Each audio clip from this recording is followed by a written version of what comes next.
Alright, hi, hello. Today we're doing more Reddit stories. Today I decided to do the top 3 posts this week of Best of Redditor updates. My fiance made a split-second decision that has cost me a year of my life, and I'm furious. Trigger warnings, car accident, body injuries, medical negligence, graphic description of pelvic and spinal injuries, depression, trauma, mental health struggles.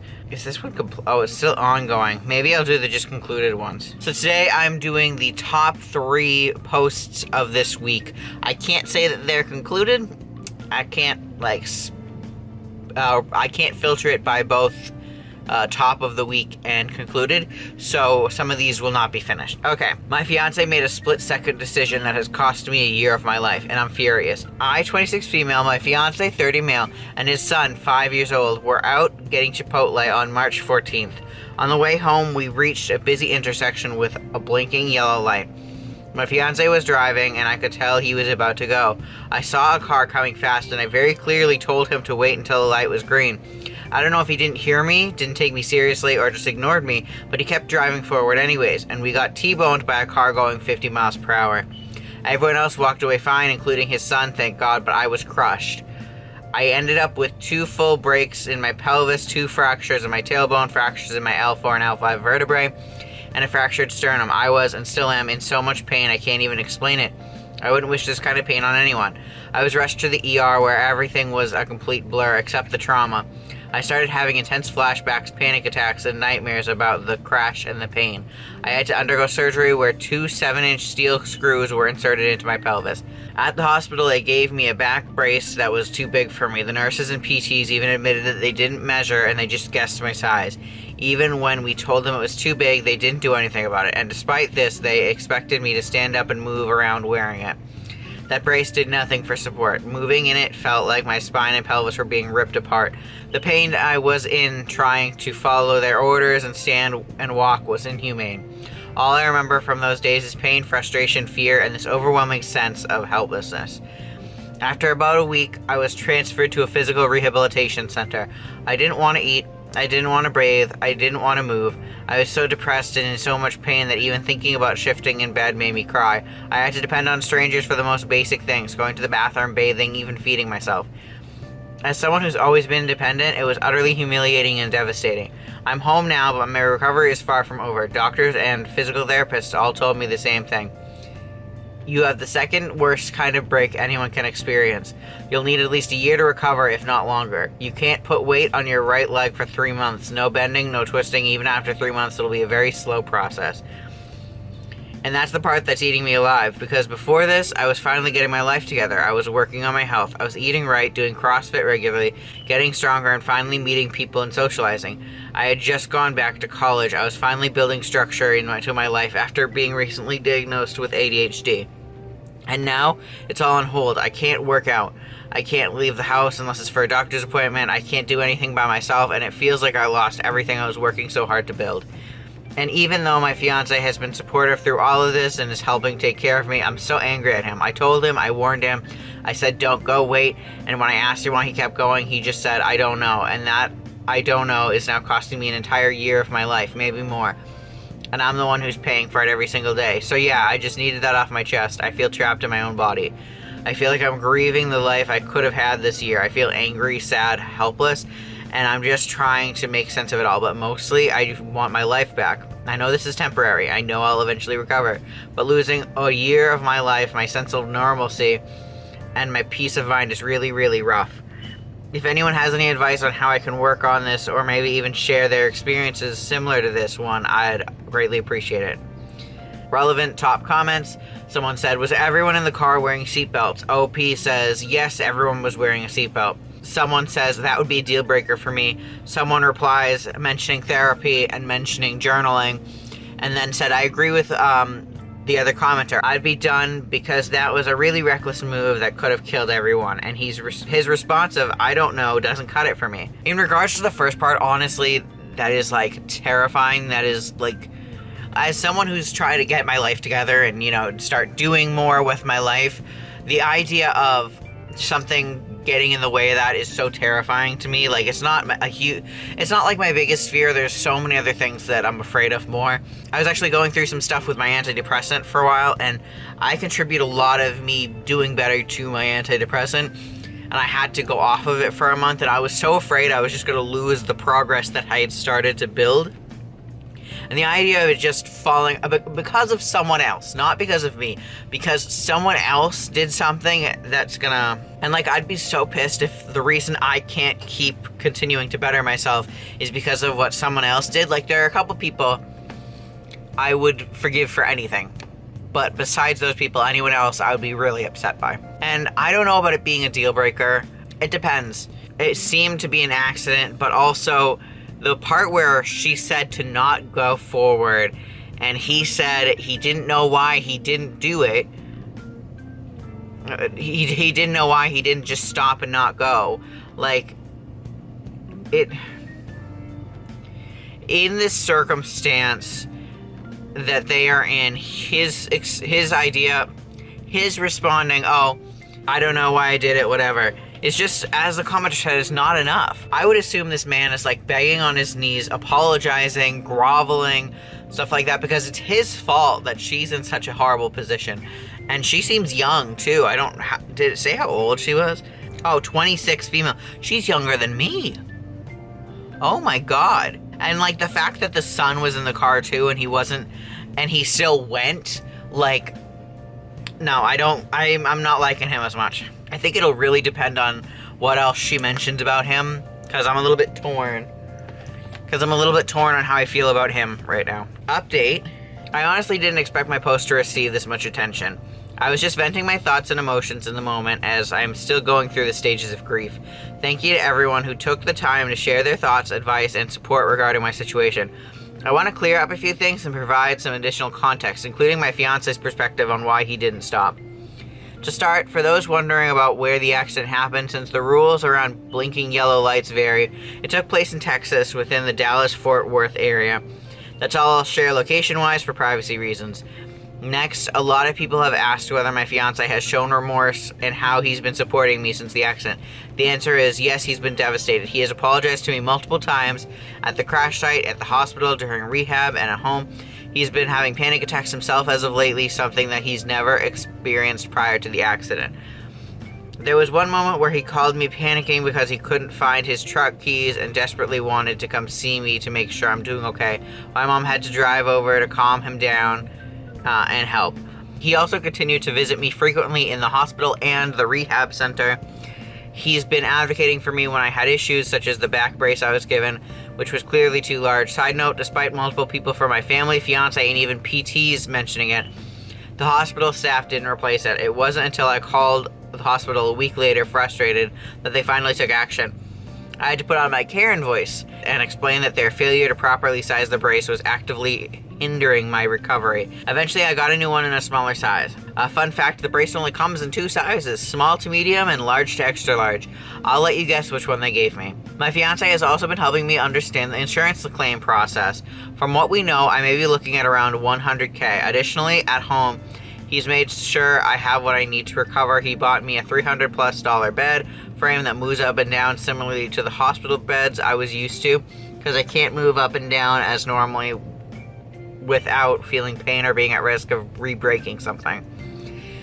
He's also been cooking for me and for my visiting family, helping me clean up, assisting with daily tasks, and has made it clear he doesn't expect me to lift a finger and only wants me to focus on healing. He's even told me how he's going to halt his plans on expanding his side business so that he can spend more time tending to me during my recovery.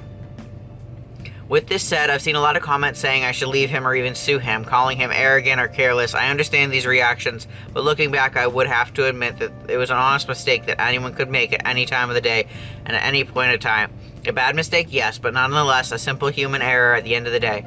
I'm just angry that it's happened to me, but that is something I will have to work through on my own. With the I don't know reply he gave me a week earlier, I will admit that I will admit that he may have still been experiencing shock or trauma, and his mind seemed to have been drawing a blank when I asked him, because I asked him the same question again today. Why didn't you stop when I told you to? He told me he thought that the gap between us and the oncoming car was big enough to make it. He didn't realize how close it actually was. He also said he didn't hear me say stop until it was too late, at which point we were already hit. I told him I said it much earlier, and he admitted he just didn't hear me. He feels horrible. He's told me that every time he approaches a yellow light while driving now, he reminds himself of what happened and how stupid he feels for not being more careful that night. I'm not excusing what happened. It was traumatic, but I do believe he's learning from it and taking accountability for everything as best he can. I'm just the angry, bitter one that is needing to work through my emotions and grief that I'm experiencing because of the accident. No, you're not just the angry, bitter one. You're like, you went through worse than everybody else in the accident. Like, you lost more than everyone else in the accident. I wouldn't say you're angry or bitter. Like, you may be technically angry and bitter, but like, for what has happened, I think it's just a normal reaction from a person, you know? That said, I've resumed individual therapy weekly now instead of monthly, and I had my first session since the accident as of yesterday, and my fiance and I will be attending couples counseling together. Yes, I plan on staying with him. I know a lot of you are coming from a place of concern and care. I truly appreciate it. At the same time, I want to gently remind everyone that I'm a real person going through a very real and painful experience. What I shared was raw and vulnerable, not a call to be judged or attacked. It's okay to disagree with how I'm choosing to move forward, but remember, I'm the one living this day by day. Healing, both physical and emotional, isn't linear. It isn't linear, and I'm doing the best I can. Thank you again for the overwhelming response. I'm reading as many comments as I can, even if I can't reply to everybody. Please continue to take care of yourselves and those you love. Hold anyone you care about closely to you, because when you least expect it, life can change in an instant. Relevant comments. Commenter. Not here to pass judgment on you or your fiance, but I want to ask one question I don't think I've seen. How has his son been since the accident? Obviously physically unharmed. But has anything changed you observed from him seeing you undergo all this pain and rehab, or possibly seeing his dad suffer any panic attacks? Hope all is well with you and your family, sending nothing but positive vibes. OP, his son has only seen me at the wreck and hasn't seen me since. Not at the hospital, not at the rehab center, and not back at home. He lives with his mother. He has asked if I'm okay, and I did get to speak on the phone with him briefly. For him personally, he had one nightmare and was worried about me for the first few days after the wreck, but since then, my understanding is that he's back to his bubbly self and enjoying extra attention from friends and family members, as they are giving him surprise gifts and taking him out to his favorite restaurant. I just think the story's really sad. I think finding out about what the husband is doing and what he's going through makes me feel a little bit better about him. OP said that they didn't post on there to be judged, so I don't want anything I say to come across as me judging them, even though technically no matter what I say, it is considered judging them. I'm gonna just leave this story with, I hope that OP, like original poster, I hope that OOP is doing well in her recovery. Next story. My 22 female younger brother, 19 male, has been acting strangely possessive of me and is accusing me of being jealous of his girlfriend when I confront him about it. Trigger warnings: domestic violence, stalking, obsessive behavior, parental neglect. My brother and I have always been very close.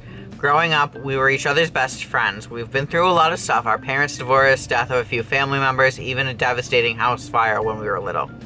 Even though we're both adults now, we still really rely on and trust each other.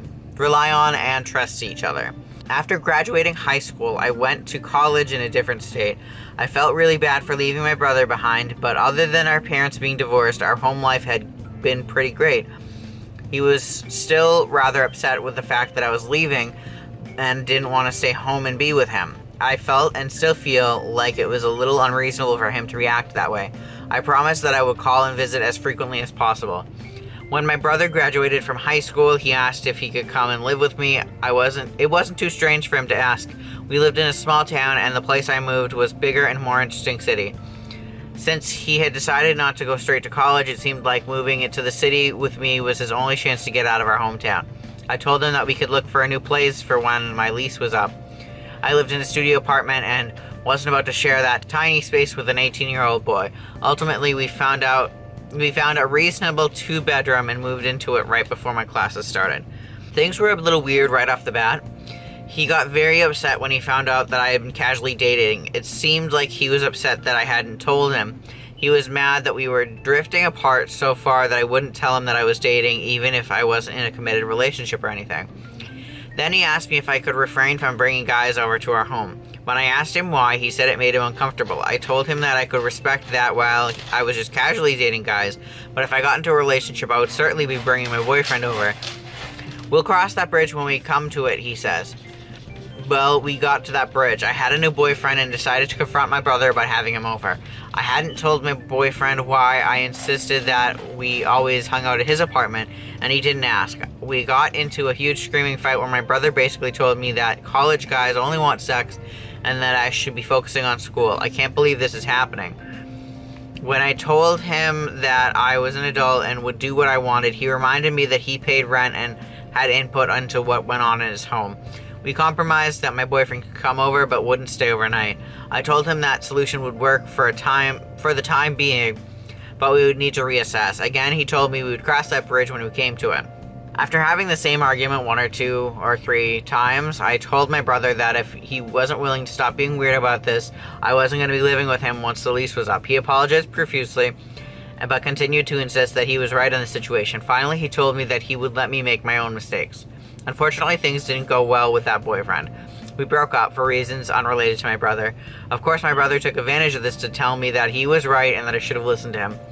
Around this time, I called my mom and told her about how weird he was being. She insisted that he was trying to take the place of our father, since he hadn't really been involved in our life since they were divorced. Even if that's true, I still didn't feel like it justified his behavior. Over the summer, a friend of mine was getting married, so I was out of town for the wedding. When I came home, a bunch of my stuff was missing. Stuff like my perfume, some clothes, and lotion. I asked my brother about it, but he denied taking any of it. He told me he'd had some friends over, so they must have taken my stuff. He told me that he would deal with it and get my stuff back. He did eventually bring my stuff to me, but I'm not totally convinced that his friends took it. After all, he didn't seem at all upset about them having stolen things from me. About a month ago, he told me that he had a girlfriend and that he wanted to bring her over to meet me. I briefly considered making a big stink about it like how he had with my ex, but I decided to be an adult and told him that would be great. He scheduled a big dinner and cooked and asked me to dress up and everything. I was kind of relieved that he had someone to be interested in, because maybe he would be less weird with me. When this girl showed up, though, he was in the kitchen when she arrived, so I answered the door. It was like looking in a mirror. I could tell that she was just as alarmed as I was about how much we looked alike. We both have platinum blonde hair, fair skin, green eyes, and similarly shaped bodies. We're also approximately the same height. During dinner, we discovered that we have lots of things in common. She goes to a different college nearby. She has the same major that I do. We also like a lot of the same music and share mannerisms. After she left, I asked my brother if he had noticed how much she and I looked alike. He rolled his eyes and told me that I was just being weird. I don't know if I am. He brings her over all the time, and they make out in the living room or the couch. When I asked him if they could just take it into his room, he accused me of being jealous that he wasn't making out with me, which was confusing both his girlfriend and myself. At that moment, it kind of started to seem like he was trying to make me jealous with her. I wouldn't think too much of it if he hadn't been acting strange since we moved in together. I can't tell if I'm just imagining things or not. I don't want to feel like my little brother has a crush on me, especially since we live together. I also don't know how to talk to him about it without him saying I'm just being crazy or jealous or whatever. Please help me. Relevant comments. Move out ASAP. Also try to get him into counseling. He obviously has an unhealthy obsession with you, but it doesn't sound like he's very approachable about it. Do you have a lock for your door? You should lock your door when you're out so he can't get in and take your things. He's completely inappropriate. OOP. I do have a lock for my door. It never occurred to me before that I should have to lock it with when I left the apartment. This sucks. Someone says you should also probably lock it while you're asleep. I don't want to jump to your brother might wake you up one night trying to climb on your bed, but my first thought when you said he took your stuff was that he was either using it for wanking or made his girlfriend wear your clothes while they banged. It's not impossible, so be careful. OP says, yeah, I definitely washed the clothes as soon as I got them back, but if that's what he was doing, maybe burning them would have been a better route. Update 1. Oh god, I've had so much trouble reading today. How many updates are there? Wait. Oh, thank god there's only 2. Okay. I say only 2, but update 1 is like a fucking novel. Do I have even enough room for this on my Okay, anyways. Thank you all for your comments and messages, blah, blah, blah. So I met up with my future roommate to tell her I had officially decided to not live with my brother anymore. I gave her a full rundown of everything that had happened between the two of us. We made appointments to tour some houses and apartments this week. She also said that I'm welcome to move into her place if I don't feel like I can ride out the lease. On Friday night, my brother had his girlfriend over and they were watching movies in the living room. It had been recommended to me that I approach him about it while she was around because he would be less likely to fly off the handle, just in case I packed a bag full of valuable things and stuff I would need if I had to book it immediately. They finished one of the movies they had been watching. He went to the kitchen to get them some more snacks and his girlfriend was still in the living room, so I figured that this was a good time. This way we weren't airing all of our dirty laundry in front of her, but she would be there if he started yelling or anything. I asked him if he could talk for a second. He seemed a little irritated, probably because I was interrupting his date, but said it was fine. I told him I felt like we didn't make a very compatible roommate. I told him that I felt like we didn't make very compatible roommates, and that wouldn't be renewing my lease with him for the next month. When he asked why, I told him that I felt like he didn't respect me as a roommate. I wanted to live somewhere with a person who would let me make the calls on who I was or wasn't allowed to have in the house. I wanted to live with someone who gave a shit if their friends were stealing from me. He told me that he respected me more than anyone else I could live with. He said that it's because he respects me so much that he gave me a hard time about the boyfriend thing.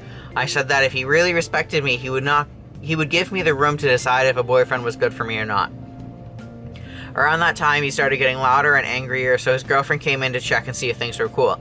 He told her that things were fine and that she should probably go. I panicked and tried to play it off a little. I said stuff like, "Oh no, don't let me ruin your evening, please stay, I'm about to leave." He kept telling her to go before finally I was begging her to please stay.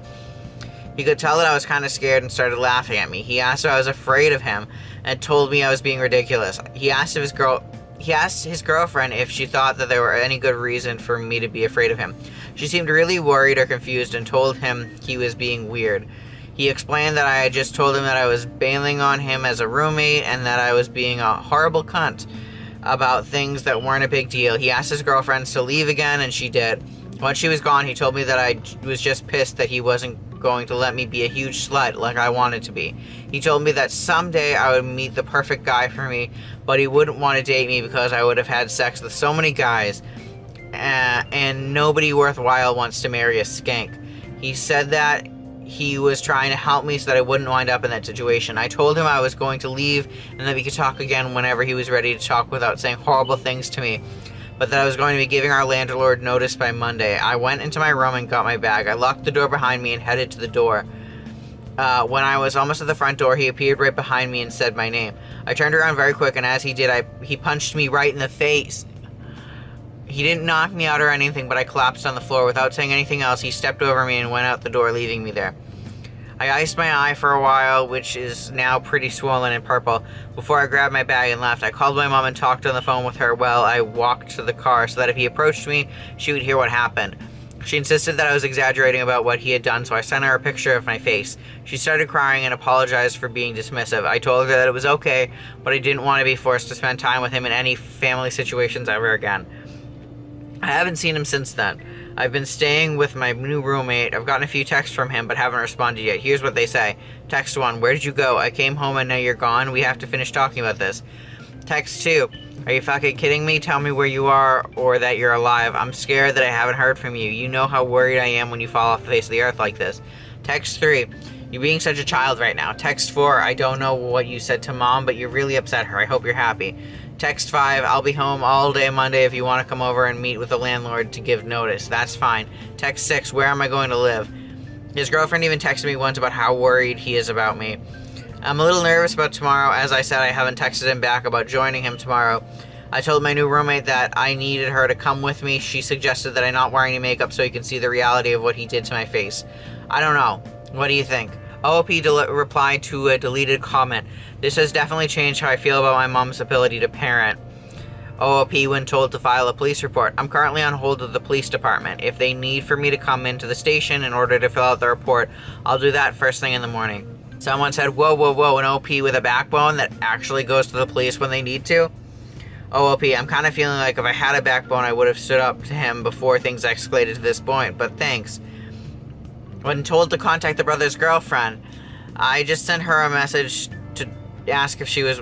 I just sent her a text message to ask if she was with him. For some reason, I feel like engaging in this with her while they're together might put her in a bad situation. I don't know if it's true or not, but I'd like to think that I can trust my gut for this one. Edit, I'm going to the police station with my roommate to file a report. I'm also trying to get in touch with his girlfriend to let her know what's going on. I haven't decided whether or not I should tell her that I'm going to the police with this. I emailed the landlord to make sure that he knows I'm putting in notice, but don't want to meet to have to sign the paperwork if I have to meet with my brother. I haven't contacted my brother at all yet. I'm also thinking about calling my dad. He isn't super active in my life, but since my mom's turned out to be less than helpful in this situation, I'd like to have a family member on my side if I can. Another update, August 31st, 2015, one day after first update. Last night, my roommate and I went to the police station and filed a police report. I recounted to them all of the weird things that had happened with my brother in the past year that we lived together. I told them that his girlfriend was a witness to the argument and showed them the text conversation with my mother. They also took pictures of my face in its current state, since my face is obviously more evidently bruised than in the picture I sent to my mom. I couldn't think of a whole lot of questions to ask at the time. I was very nervous and a little overwhelmed, and they didn't provide me with a whole lot of information. They gave me a copy of the report and told me that a detective was going to be assigned to my case and would call me sometime today. I don't know if they're going to be making an arrest or not. I think that they automatically have to in my state when this kind of report is filed, but I'm not sure. I feel really stupid for not thinking to ask such a basic question, but I also feel like it's kind of weird that they didn't offer that information. They did tell me that they would be happy to escort me to the apartment to collect my belongings if I felt like that was necessary. His girlfriend called me a few times while I was at the police station, but I was obviously busy and couldn't take her calls. I texted her when I was done and asked if it was too late for me to call. She was still up, so I called and told her about what had happened when she left. She immediately started apologizing. I assured her that what happened wasn't her fault. I asked if he had ever done anything like that to her. She said no. I hope she was being honest. I didn't mention to her that I had gone to the police. I just said that I wanted to let her know for her own safety. She thanked me and apologized some more. She didn't say what her next steps were going to be, but I told her that I would be checking in to make sure she was doing okay, which she said she appreciates. This morning I called her dad. I haven't talked to my dad since Father's Day. He's remarried and has a few younger children with his new wife. He's definitely one of those remarried dads who ignores his old family in favor of his new one. I wasn't anticipating much sympathy from him, but he really surprised me.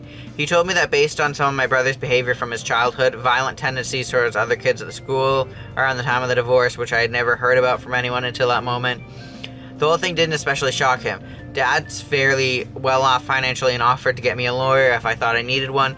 He highly advised that I at least meet with a lawyer to get professional legal opinion on where to go from here. I took his offer and I'm meeting with a lawyer in my city tomorrow when I get off of work. My brother could not afford a lawyer on his own, and my mother could not afford to help him financially. Having a lawyer is definitely an advantage to me. Thank you all for giving me the kick in the ass I needed to go to the police. I still haven't contacted my brother, and I think I'll refrain from doing so until after the meeting with the lawyer tomorrow. My mom has sent me a few text messages asking why I haven't been in touch with my brother. I haven't responded to those either. What? Okay, at first I thought the mother was just like, didn't see what was going on and was like, I thought the mom was like not an asshole. I thought she was just naive and didn't really take the situation seriously. But no, the fact that she knows what happened and she's still telling this girl, why aren't you talking to your brother? Like, there's physical proof on her body constantly at this point. There's like physical proof on her face why she's not talking to the brother. Why obviously she shouldn't talk to the brother. The brother sounds crazy, and those texts sound like an abusive boyfriend type texts. Maybe it's just me, but the texts that are like, oh, you made mom worried, good job, blah, blah, or whatever, like those really, it's not manipulative. Those sarcastic but like guilt trippy texts are just so toxic. She, thank God she went to the police. I hope she can get a restraining order on this guy. Like, it's crazy. And I'm so happy this dad was there and the dad surprised her. Like, genuinely am so happy that she has someone in her corner. This new roommate and the dad and now the lawyer and the police. She has so much in her corner right now. I just hope things continue to go well. And hey, maybe one day we'll get more to this story. I doubt it well, no, maybe not, because that was in 2015. I hope she's doing well now. If you see this by any chance, let me know in the comments below. Hope you're doing well. I forgot my update hat. I literally had it here from when I first said update in the first story, and then I just fucking forgot to put it on again. So, alright, I know I said 3 stories. I'm leaving it at 2 for right now, because my throat hurts. Like, I don't think it shows very much, and sometimes my throat hurts after reading this much. Sometimes it's just completely fine for like the longest period of time. But recently my throat has been hurting a lot more when reading Reddit stories. So maybe it's because I started reading more like best of Redditor updates stories. So now it's like such a long story for one. Alright, anyways, let me know your favorite evolution in the comments below. Or let me know your favorite TV show. Maybe I'll check some of them out. Alright, I'll talk to you guys later. Goodbye.